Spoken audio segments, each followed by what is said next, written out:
Dear viewers, ইএসডব্লিউ tips চ্যানেলে আপনাদেরকে স্বাগতম।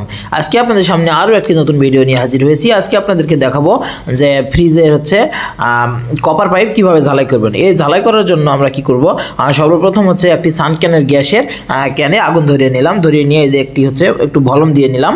ভলিউম দেওয়ার পরে কি করতেছি, ব্রেজিং রডটি আমরা ধরতেছি এবং কপারে যেখানে জয়েন করব সেখানে আগুন দিয়ে আগে হিট দিয়ে নিতেছি। হিট দিয়ে নিয়ে এখন যখন পুরো লাল দগ্ধ আগুন হয়ে যাবে তখন ব্রেজিং রডটি ওখানে দিতে হবে, দিয়ে আমরা ঝালাই করব। তো দেখেন, ভিডিওটি দেখতে থাকুন কিভাবে ঝালাই করতেছি। এটা পুরোটা ঝালাই শেষ হয়ে গেলে আমরা অন্য আরেকটি জায়গায় ঝালাই করব, তো সেটাও আপনাদেরকে দেখাবো। আপনারা ভিডিওটি দেখতে থাকুন এবং কিভাবে ঝালাই করতে হয়, কোনো জায়গায় যাতে লিক না থাকে সেজন্য আমরা কিভাবে ঝালাই করতেছি সেটা আপনারা দেখতে থাকুন।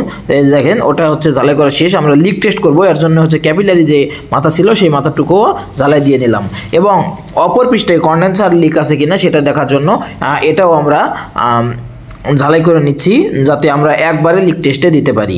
তো ভিউয়ার্স, ভিডিওটি যদি ভালো লেগে থাকে অবশ্যই আমার চ্যানেলটিকে সাবস্ক্রাইব করে সাথেই থাকবেন। ধন্যবাদ সকলকে। আসসালামু আলাইকুম।